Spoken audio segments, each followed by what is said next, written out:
ಯಾವಾಗಲೂ ಕೇಳ್ತಾ ಇರ್ತಾರೆ. ಸೊ ಇಷ್ಟು ದಿನ ಏನೋ ಜೀವನ ಮಾಡಿದ್ವಿ, ಚೆನ್ನಾಗಾಯಿತು, ಎಲ್ಲ ಬದುಕಿದ್ವಿ, ಬಾಳಿದ್ವಿ. ನಮ್ಮದು ವೃದ್ಧಾಪ್ಯ ಹೇಗಿರುತ್ತೆ ಮೇಡಮ್ ಅಂತ ಕೇಳ್ತಾ ಇರ್ತಾರೆ. ಸೊ ವೃದ್ಧಾಪ್ಯ ಅಂತ ಅಂದಾಗ ನಾವು ಬಹಳಷ್ಟು ರೇಖೆಗಳನ್ನ ಇಲ್ಲೇನು ನೋಡೋ ಅಷ್ಟೇನೂ ಇರಲ್ಲ. ಶನಿ ಪರ್ವತ ಒಂದಿದ್ದರೆ ಸಾಕು. ಇದು ಶನಿ ಪರ್ವತ. ಸೊ ಮಧ್ಯದ ಬೆರಳ ಕೆಳಗಡೆ ಇರೋದೇ ಅದು ಶನಿ ಬೆರಳ ಪರ್ವತ ಅಂತ ನಾವು ಹೇಳ್ತೀವಿ.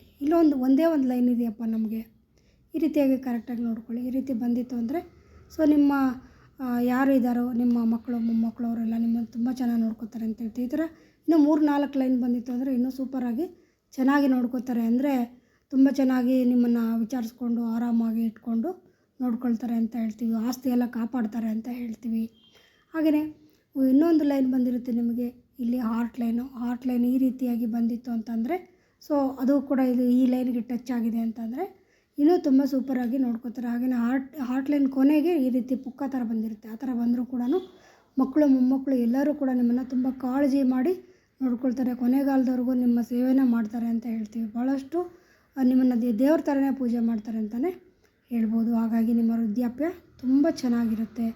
ಯಾವುದೇ ರೀತಿಯ ತೊಂದರೆ ನಿಮಗಾಗಲ್ಲ ಅಂತ ಹೇಳ್ತೀವಿ. ಭಾಳಷ್ಟು ಸುಖವಾದಂತಹ ಸಾವು ಕೂಡ ನಿಮಗೆ ಬರುತ್ತೆ. ಯಾಕಂದರೆ ಅಷ್ಟು ಚೆನ್ನಾಗಿ ನಿಮ್ಮನ್ನು ಕಣ್ಣಲ್ಲಿ ಕಣ್ಣಿಟ್ಟು ನೋಡ್ಕೊತಾರೆ.